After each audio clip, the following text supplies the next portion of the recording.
back here for Chapter 11. Chapter 11, we will be reading from the perspective of Drita. Drita, take the foul shot, says Kayla, smiling at me. You can do it, says Brandy. Sink the ball and you'll have all the friends in the world, says the other girl, Shanti. I'm at my school, PS 18, and I'm playing basketball, but what is strange to me is the size of the gym. It's like a gigantic canyon with the basketball hoop at one end of it.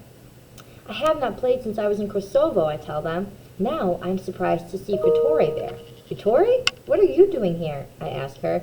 Don't you remember, Drita? I go to this school too, she says. Take your shot.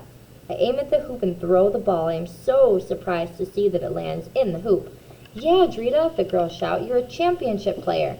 And that is when I wake up from my nice dream.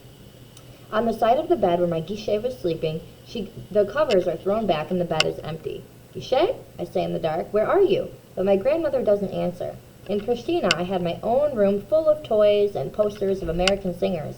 But in America, I have to share a bed with my grandmother. At first, this was something for me to complain about. But the truth is, I like it. Because now when I wake up in the middle of the night, it's not so lonely. Guichet? I say again, but no one answers. Then I hear something and sit up straight in bed. Someone is screaming, loud. Guichet, Nene, what is happening? I say. Yeah, goes the screaming again. This time I recognize the voice. I jump out of my bed and run to my mother's room. Nene, Nene, what's wrong? I say. When I open the door, the lights are on, and my father is standing by the window. My grandmother is sitting on the bed, patting my mother's head. My mother's eyes are closed, but she is crying so much.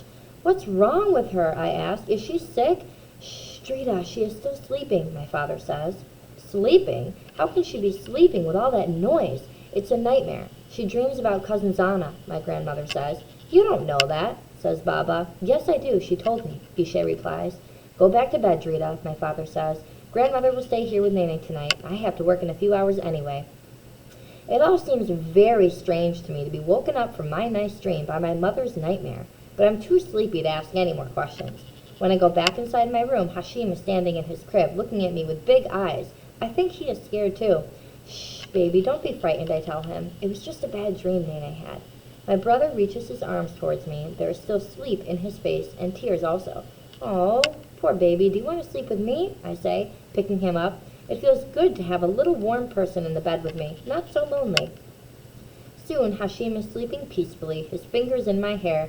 Geshem Kimbel, baby, I whisper in his ears. In Albanian, that means sweet sleep. I close my eyes and I try to find my own nice dream again, but too bad for me, it is gone.